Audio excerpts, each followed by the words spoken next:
ચલો વિદ્યાર્થીઓ, તમે બેટા શું બનાવ્યું છે? બાજરી એક ઔષધીય અનાજ. નમસ્તે, મારું નામ જોશી કિંજલબેન શ્રીરામભાઈ છે. હું ધોરણ 8 માં અભ્યાસ કરું છું. અમે બાજુના ગામ શ્રી બાકરી પ્રાથમિક શાળામાંથી આવ્યા છીએ. અમારા વિભાગનું નામ છે ખોરાક, આરોગ્ય અને સ્વચ્છતા. અમારી કૃતિનું નામ છે બાજરી એક ઔષધીય અનાજ, જેનો હેતુ છે વિદ્યાર્થીઓ બાજરીના મહત્વ વિશે જાણે.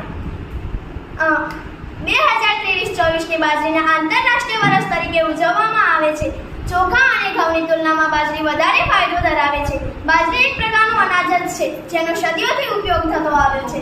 જૂના જમાનામાં આપણા વડીલો અલગ અલગ પ્રકારના અનાજને મિક્સ કરીને ખાતા હતા, જેમ કે જુવાર, મકાઈ, બાજરી. અને આ જ કારણ હતું કે જેઓ વર્ષો સુધી તંદુરસ્ત રહેતા હતા. તેમની કોઈ બીમારી અસર જ કરતી નહીં. તેથી આપણે દેશી બાજરો જ ખાવો જોઈએ. બાજરીની અંદર vitamin, magnesium, calcium, manganese, phosphorus, fibre, vitamin B, folic